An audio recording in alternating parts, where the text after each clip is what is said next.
El hecho que el presidente de Colombia, Juan Manuel Santos, recibiera el Premio Nobel de la Paz demuestra que las instancias internacionales, como la ONU y la Organización de Estados Americanos, por ejemplo, confiaban en que el plan de paz firmado entre el presidente Santos y las Fuerzas Armadas Revolucionarias de Colombia, FARC, fuera aprobado en el plebiscito en el que perdió el voto popular, en el que este acuerdo de paz no fue aprobado.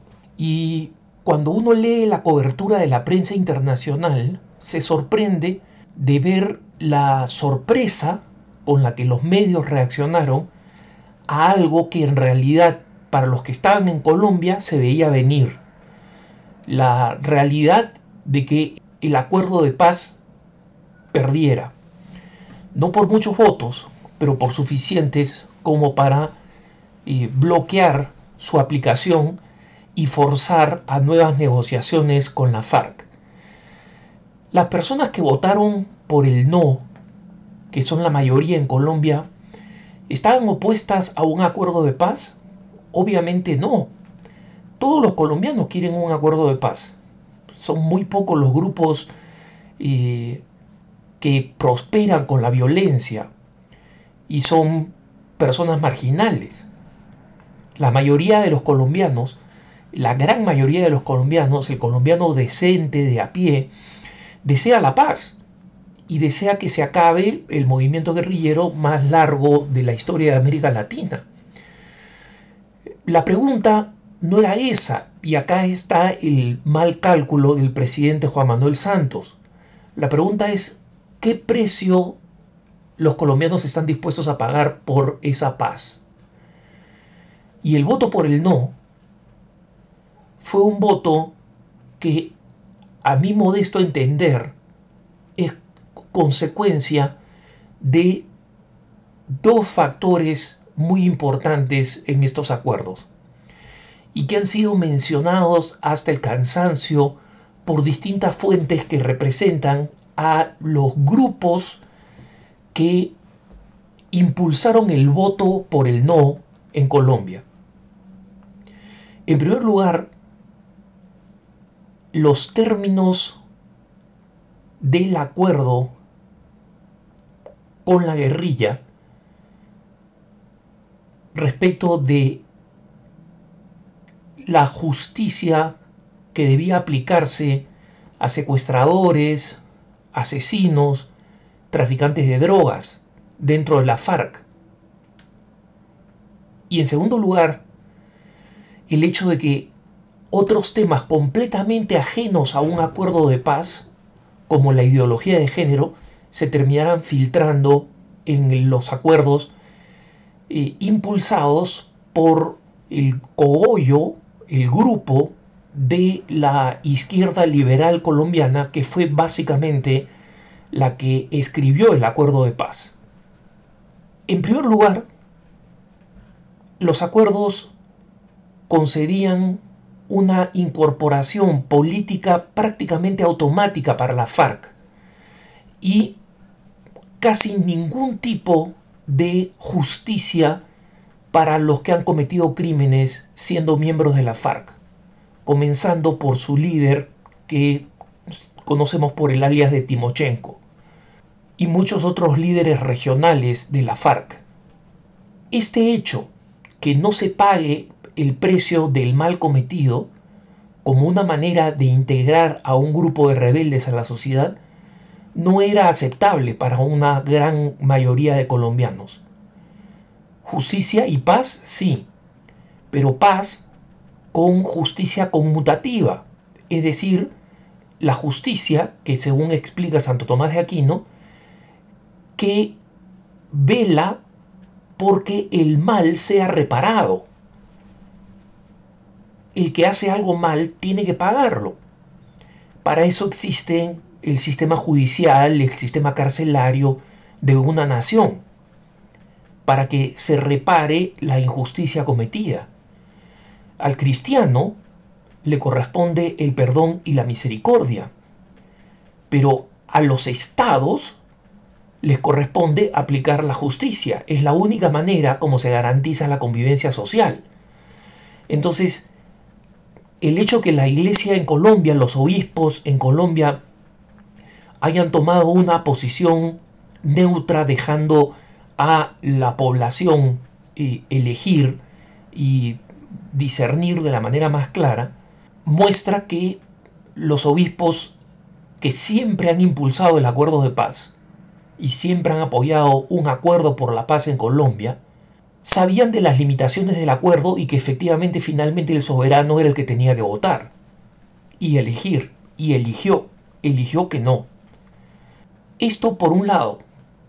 Por el otro lado, es sorprendente ver el tipo de actividades que rodearon a la celebración de la firma del acuerdo en la ciudad de Cartagena, en Colombia. Fue verdaderamente una ordalía pagana. Yo he visto cómo quienes organizaron esta celebración por la firma del acuerdo de paz antes del plebiscito, antes del voto de los colombianos, cómo han tratado de decir que en realidad se trataba de un evento puramente artístico, pero en realidad fue un festival pagano.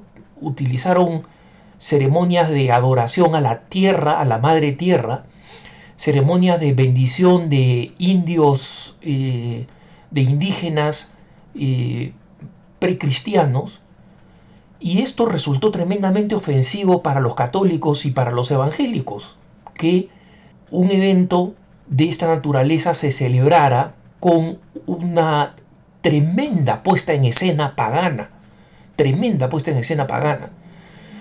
¿Y por qué? Porque esa es la izquierda liberal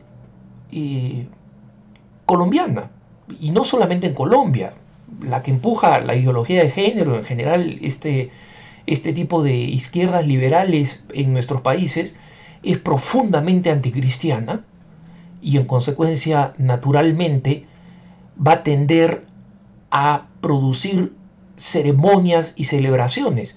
Pero ¿qué ceremonias y celebraciones se van a realizar si es que estas no son cristianas porque detestan el cristianismo? Van a ser ceremonias paganas, como la que se realizó en Cartagena.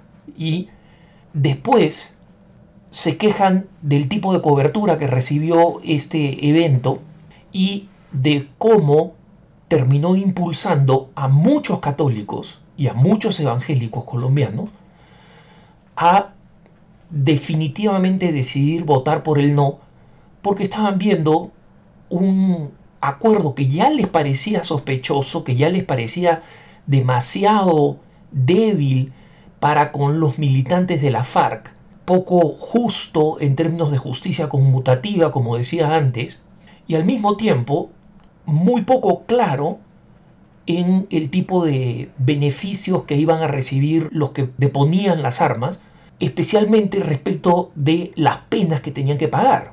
¿No? Recibían muchos beneficios como la incorporación automática al sistema político colombiano y no quedaban claro cuáles eran las penas que se pagaban en compensación por el mal hecho, ¿no?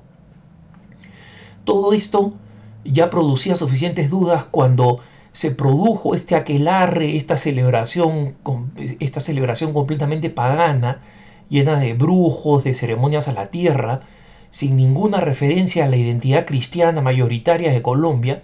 Obviamente los católicos que faltaban convencerse, los cristianos que faltaban convencerse, se terminaron convenciendo en contra. Las personas que votaron por el sí votaron porque quieren la paz. Las personas que votaron por el no votaron porque quieren la paz también, pero no la quieren a cualquier precio. Entonces, en los acuerdos donde se incluían una serie de puntos que no tienen nada que ver con la paz y que implicaban la asunción y la aplicación de conceptos de ideología de género como parte de la pacificación en las zonas dominadas geográficamente por la FARC, fue lo que despertó el hecho de que el movimiento Provida colombiano decidiera publicar un comunicado poco antes del plebiscito diciendo que en conciencia concluyan que había que votar por el no. Estos son eventos importantes y ahora el presidente Santos se va a ver forzado a cambiar esas dos cosas que llevaron al voto por el no. Cambiar los términos del acuerdo con que la guerrilla es reincorporada a la sociedad, donde se paguen las cuentas de justicia, y eliminar cualquier cosa, especialmente de ideología de género, que no tenga que ver con un acuerdo de paz, de tal manera que la izquierda liberal colombiana no infiltre ningún tipo de contenido a un acuerdo que debería ser simplemente poner fin a la guerra y no introducir su ideología en la nación colombiana. Que tengas un buen día.